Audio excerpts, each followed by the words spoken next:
Welcome, everybody, to the Social Media for B2B Growth Show. I'm your host, Michelle J. Raymond. And listeners, we're going to continue the theme of people I didn't get to speak to at Social Media Marketing World that I really wanted to. So I invite them on the show so you too can get the experience of catching up. Latasha James, welcome to the show. Thank you so much for having me, Michelle, and great to officially meet you. We met briefly, very briefly, but good to be here. Look, I don't know about you, but for me, given it was my first time at Social Media Marketing World, I was so overwhelmed with how many people I could talk to. I felt like I was going every which way and I had a list of people I wanted to catch up with. And then all of a sudden it's like, has that time really finished? But I'm Yeah. curious, what stood out for you at Social Media Marketing World? What kind of trends did you see or what did you notice when you were talking to people? Yeah, great question. Honestly, LinkedIn was a huge trend that I saw, which I was really happy about because I have been a big LinkedIn fan, advocate, user since the early days. I think I got my first internship in college from LinkedIn, so years and years ago. And yeah, so I know you spoke. There were a couple of other speakers talking about LinkedIn ads, LinkedIn organic, which was really cool. Video also was another hot topic, which was a topic that I talked about and that I'm also very passionate about. And I do think LinkedIn and video can collide. I'm sure we'll talk about that a little bit today. We absolutely can. And I'm with you. It was exciting for me to see. I feel like LinkedIn was having a bit of a renaissance, is what I called it. They were Yes. coming back. All of a sudden, I'm used to having conversations with people that like TikTok's the cool kid, Instagram's always been popular. Maybe we've turned our back on X these days and Yeah. Facebook. I don't know if it's coming or going, but you're across all of this stuff a bit more than me. But there was a definite vibe around LinkedIn and a lot of attention around it, and energy was palpable. And I was like, this is exciting. But that probably leads me into my first question. Why should social media managers be paying attention to LinkedIn this year, in your opinion? Yeah. Well, I think you're exactly right. I think people want to dig a little bit deeper. TikTok, Instagram Reels, all the fun, stuff. It's great at getting eyeballs. It's great at building a community. It's great for all of that. And some people have massive success with it. But I would say by and large, if you want to go deeper, if you're looking for conversions, if you're looking for those long-term relationships, those business relationships, you've got to be on LinkedIn. That is where it's at for that kind of stuff. The reason I think social media managers should pay attention, one is for their clients. If you're touching the B2B space at all, you've got to understand how LinkedIn works because it really is the place for B2B. But also, my clients, my listeners, viewers, the number one question they ask me is how do you get clients?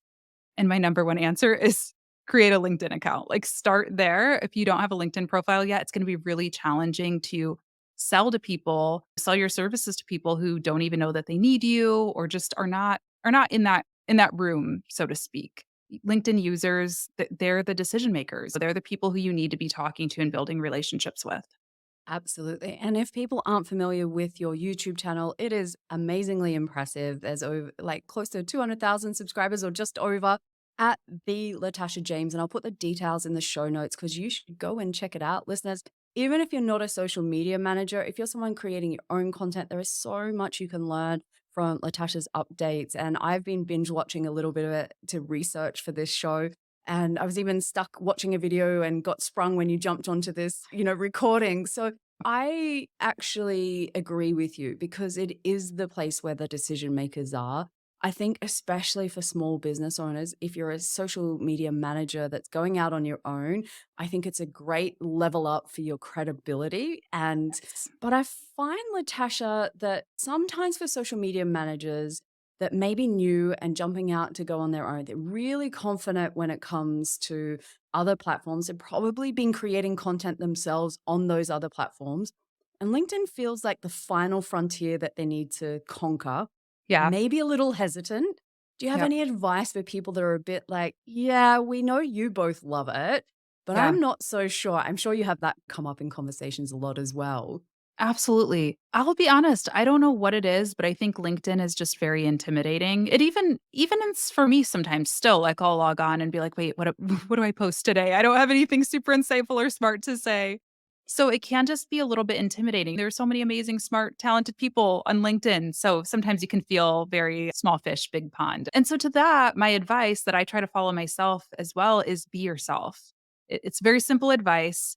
Back in the day, when I first got on LinkedIn in college, it was very buttoned up. Like you have to have the blazer and the super polished corporate headshot. It's not that way anymore. Obviously, it is a professional networking platform. So keep that in mind. But you can do it in your own way. There are so many creatives on LinkedIn. There are so many different styles of copywriting, so many different styles of videos. You can really do whatever you want within reason. So take whatever you're doing on LinkedIn or on Instagram or TikTok or YouTube or wherever you're creating now and just repurpose that. Start by just repurposing content onto LinkedIn and finding your group with it. And then also, I think making connections, finding people that you do identify with, whether that's other small business owners or people that you look up to in your industry, make those connections because it's very lonely and intimidating when you get onto a platform and you have nobody in your feed who you resonate with. So say hello. Yeah. Say hello goes a long way. It is a social platform after all. And I think we focus so much on content, we forget the social bit, which is the Yeah. networking, which is connecting with people, which is having conversations around their content and not Yeah. just the creative process. But I love that you mentioned repurpose. I had a conversation with someone the other day that I would say is probably coming up to close to half my age. So I'm 47. I think she was early 20s. And getting active on the platform, starting to network, doing all the right things. But I said to her, you haven't had any content out there. What's going on? I wanted to understand a little bit more. She's a social media manager for a university here.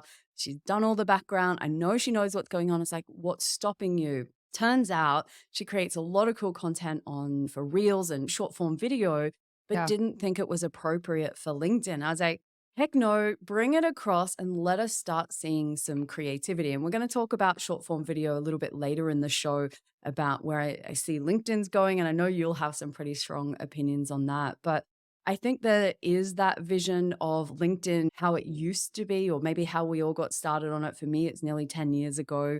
It Yeah. was the corporate look, it was all about being buttoned up. Had to laugh because you and I both come from creating content around beauty, and I was laughing because there are some videos of me on LinkedIn, those get ready, putting on face masks, all kind of Yeah. things, because I was trying to find different ways to stand out because everything was so boring. And I Hmm. think we're on a mission to stop the boring. Are you with me Yes. on this mission? Absolutely. Yeah. I mean, you have to. You've got to stand out. And I think it does go a little bit does go a long way on a platform like LinkedIn. If you think about TikTok, well, everybody's doing wacky, fun, interesting, colorful things.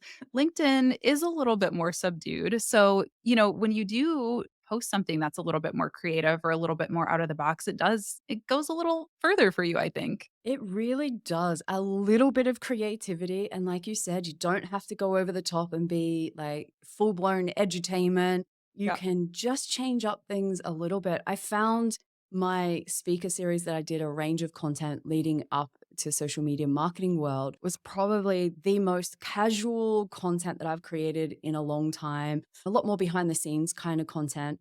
And my numbers, which had been struggling a little bit over December, January, all of a sudden probably just went skyrocketing. And I was like, okay, Wow. there's a lesson here for me to get out of my content creating rut, get out of those patterns that I'm so used to doing, and start to go, you know what? It's okay to have some fun, Michelle. I teach my clients that. I just got Yeah. to remind myself sometimes.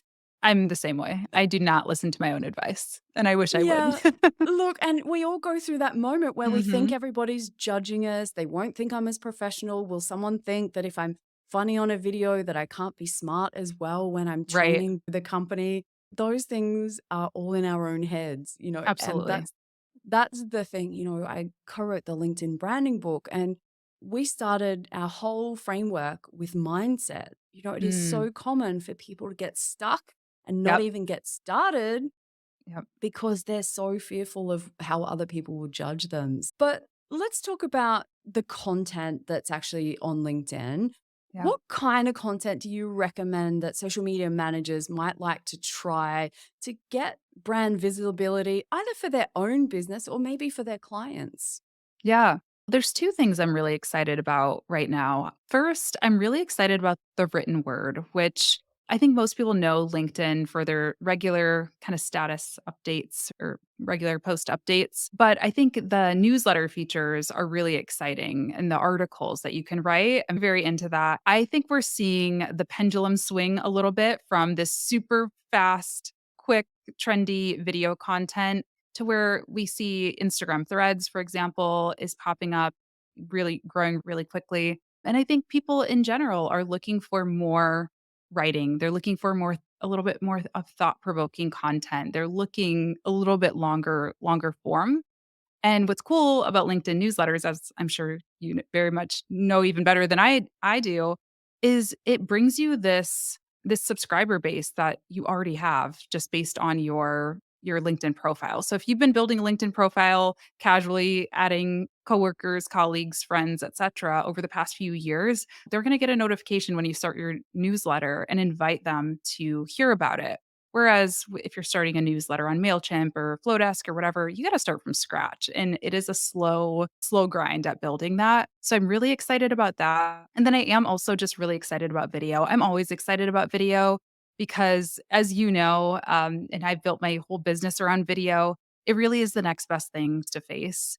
And I don't know about you, but I don't really do much selling, to be honest, because when people come to me, they already know me. They're like, "Oh, yep, I've watched your videos. I know exactly what I'm signing up for. When can we get started?" And the more and more that LinkedIn adds more video features, and I know live video, that's something I'm curious to hear from you how that's going for you because I actually don't really tap into that very much. I feel like I should, but yeah, so video is huge. I'm just going to throw it out there. Yes, you should. And, Yeah. even if YouTube is your preferred platform, you could stream to LinkedIn at the same time. You don't even Yep. have to set up another kind of event. And I did a presentation for the social media marketing community just last week, a training one around how do we take LinkedIn Lives and really stretch that so social media managers are not overwhelmed trying to keep up with creating content.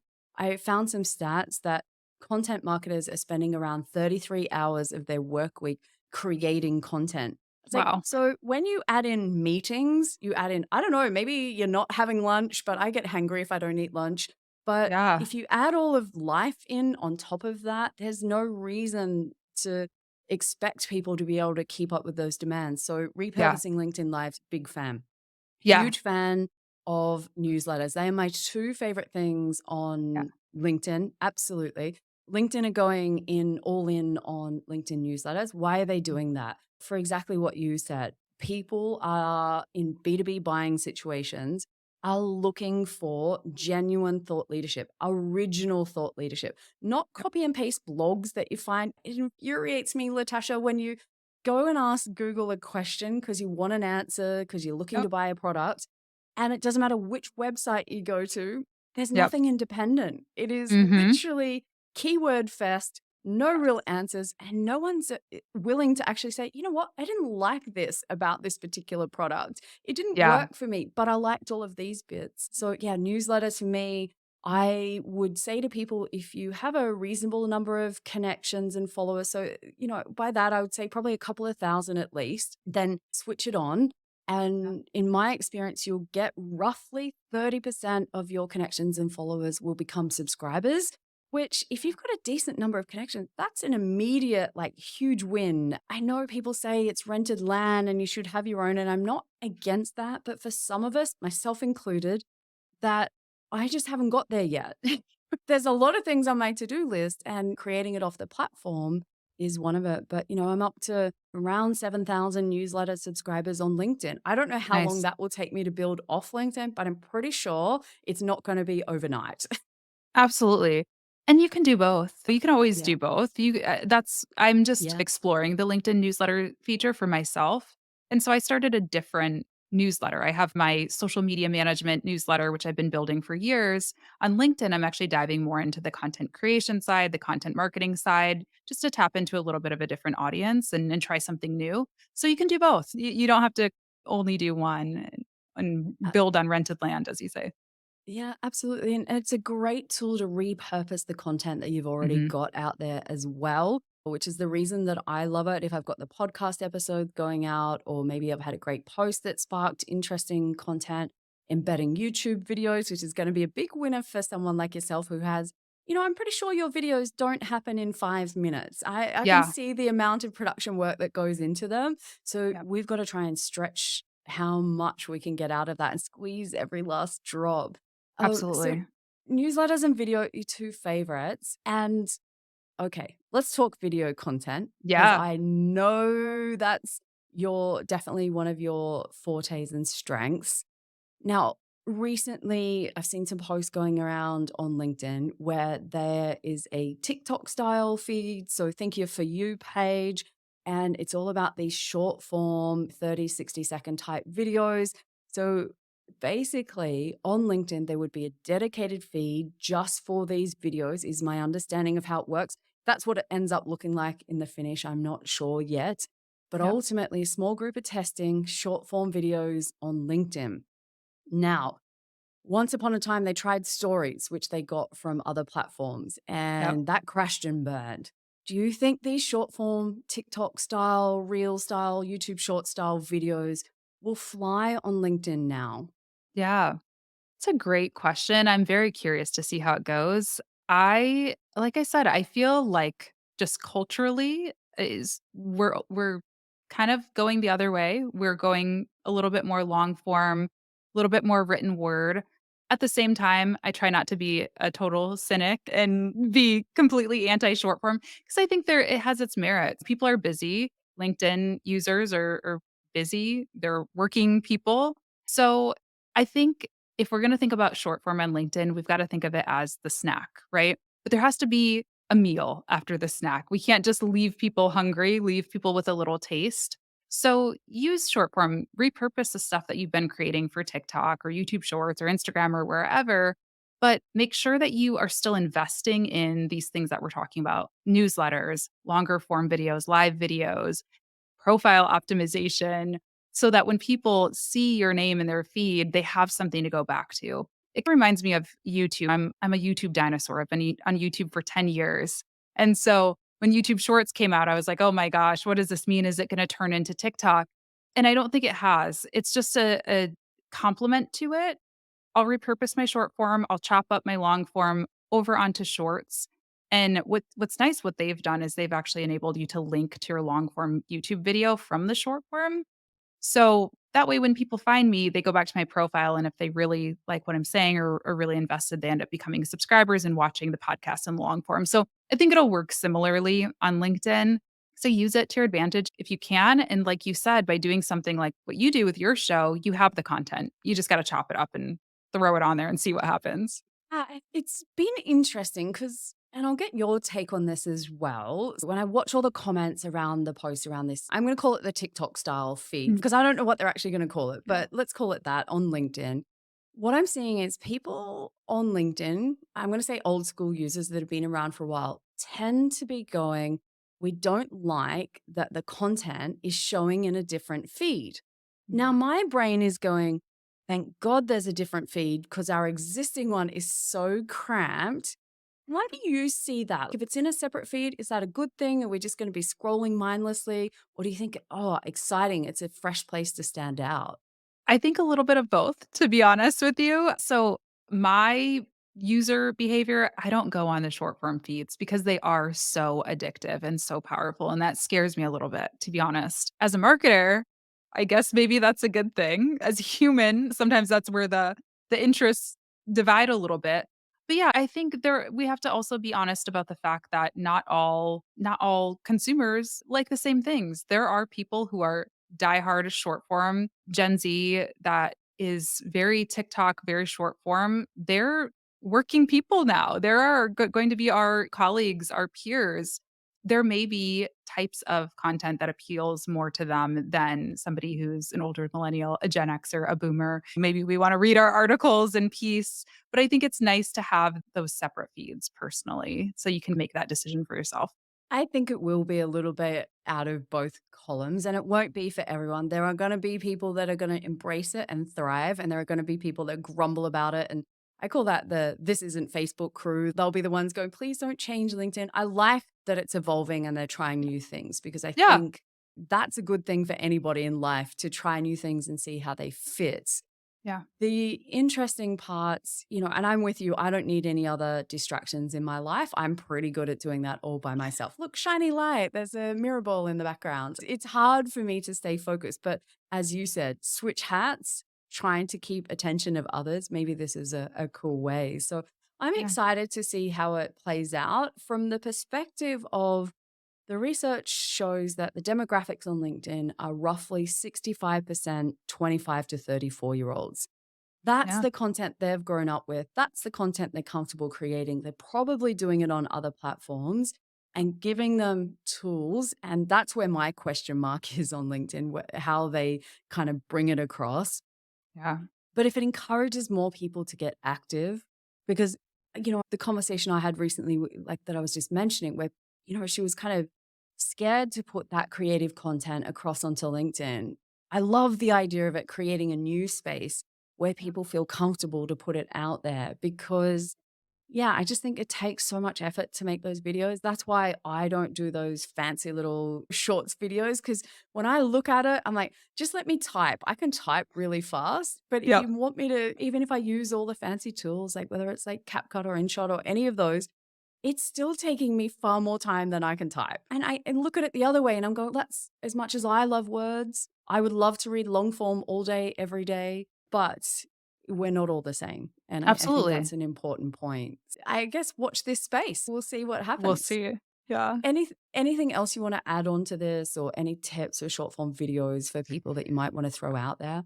You mentioned repurposing already, and I think we've already said it all, but I'm the queen of repurposing. People ask me all the time, how do you get at minimum 1 to 2 videos out a week? How do you keep your social feeds full? It's repurposing. 90% of it is repurposed content. I sit down once or twice a week and film all my content.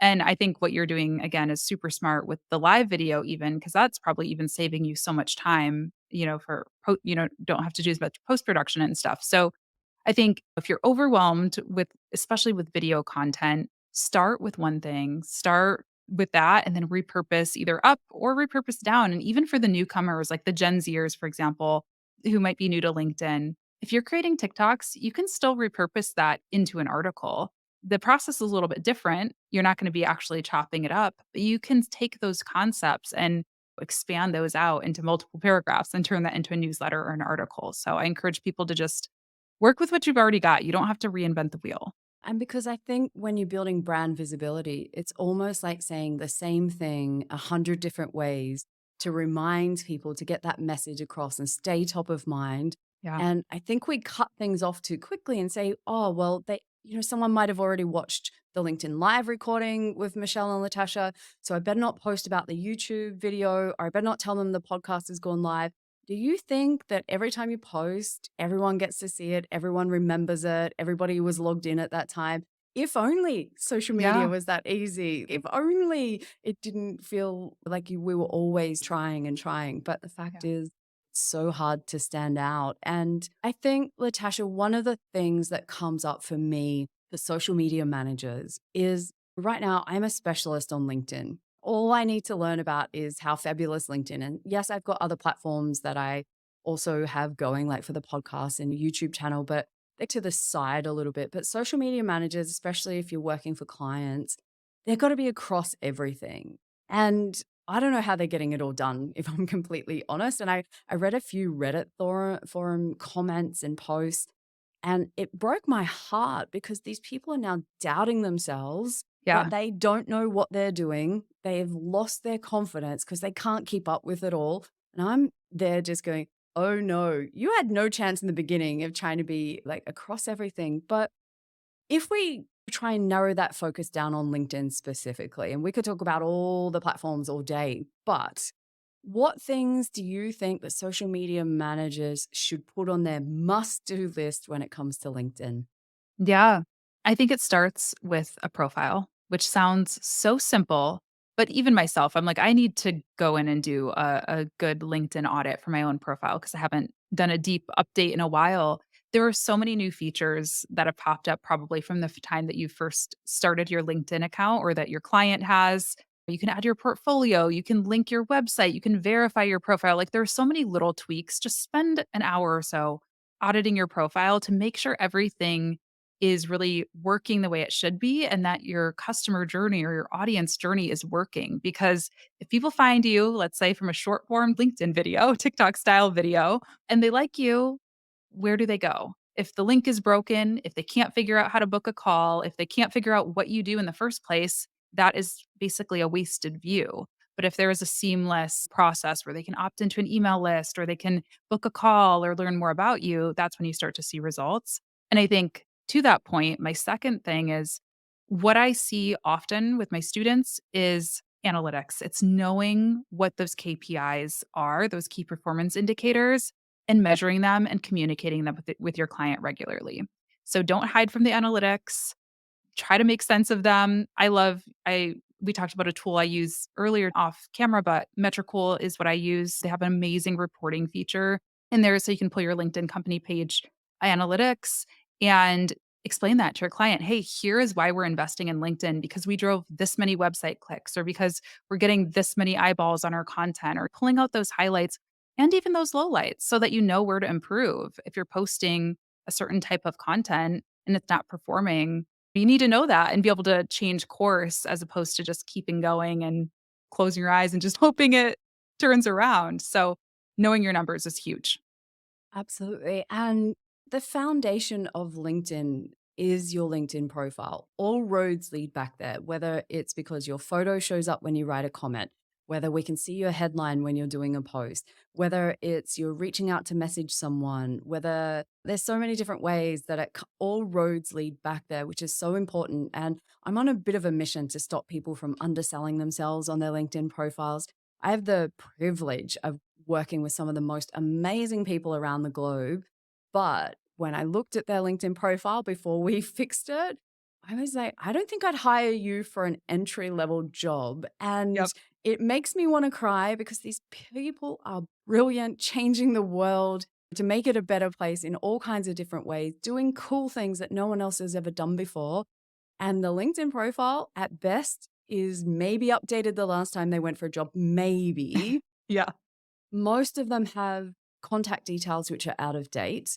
I've Yes. had so many profiles that are missing the about section, just never got to that, forgot to go back and fill it in because it seemed too hard at the time. Like you said, new sections like the featured section, haven't turned that on to highlight what's going on in the business or what they want to be Yeah. known for. And so there's just so many opportunities getting those basics right. So I feel like I've just been going, it's a ditto from me, it's a ditto from me, it's a ditto from me. But I am so on board like with the things that you've shared today. But Latasha, as we wrap this up, unfortunately, as much as I would like to talk all day, what is one last actionable tip that you want to leave with social media managers that to get more out of LinkedIn, to feel like they're getting somewhere and achieving things and increasing brand visibility? What's the tip that you'd like to leave the listeners? Yeah. I told you I'm the queen of repurposing, but I also like to think I'm the queen of consistency. That's my other superpower. That's how I've done this for over a decade is consistency. So I'm going to encourage everyone to commit to consistency. Commit to one feature, one thing, one type of content that you can do on a regular basis. And that doesn't have to mean every day. That doesn't mean make a video every single day. That means, hey, maybe you commit to interviewing someone live on LinkedIn once a week, or writing a monthly newsletter, or sending connection requests once a week, sending out batches of personalized, authentic, all this good stuff, connection requests. But those habits, it's just like going to the gym. I'm going to see that impact over time. So LinkedIn is the exact same. So commit to consistency. Oh, I love that. And I also say persistency because LinkedIn is a long game. It is not something where you start doing all the things that Latasha just suggested. And it's not something that you probably will see immediate results. Sometimes we jag a lucky strike just by being a part of the game. But ultimately, it's the people that didn't give up along the Yeah. way that are doing really great on LinkedIn.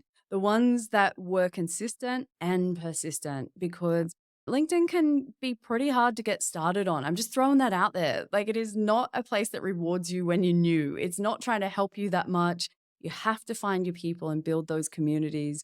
Once you do, I promise you, listeners, when you build an amazing community on LinkedIn, the loyalty is amazing. The quality of the professionals that you can connect with and learn from and be inspired by is just next level. It's why I've loved LinkedIn for nearly 10 years now. I don't see myself moving platforms anytime soon, but it's just been the best for me to go through from creating content in the beauty space to becoming a LinkedIn trainer and that whole change. And I've still been able to get a fulfilling career in both ways. And I think Yeah. that's the cool part. Local or global, doesn't matter what you do, there's a space for everybody on LinkedIn. So, Totally. Latasha, this has been amazing. To our listeners, I'm going to make sure I put your details in the show notes. Follow Latasha on LinkedIn, of course. Turn on the bell, which is on her profile. Top right hand corner underneath the banner, you'll see the little bell. Just click on that and you'll get notified of all of her posts, which I highly recommend. And of course, go across to YouTube and subscribe to at the Latasha James. And again, I'll put the details for that in the show notes as well. But Latasha, I appreciate you coming on the show. This has been exactly what I imagined the conversation would have been if we got a chance to sit down face to face at Social Media Marketing World. So I appreciate you coming on. Thank you so much for having me, Michelle. And thank you for all that you're doing to make LinkedIn more welcoming to people. And I think it's such a powerful tool. So thanks for all the work you're doing too. Oh, it's my pleasure. And it is a cool place to come and hang out. It's not as scary as maybe you thought it once was. Come and check it out. If you haven't been on the platform in any recent time, we've gone through the stage where it was fully buttoned up. Then we went a little unhinged during COVID. We went, I think, a little bit too far to the personal extremes. And I think we're in our happy LinkedIn Yeah. phase right now. So come and join the Renaissance. LinkedIn's where the cool kids are hanging out. And I'd love to continue the conversation. So don't forget, reach out, let us know you listened to this episode, drop any feedback in the comments. And until next week, cheers.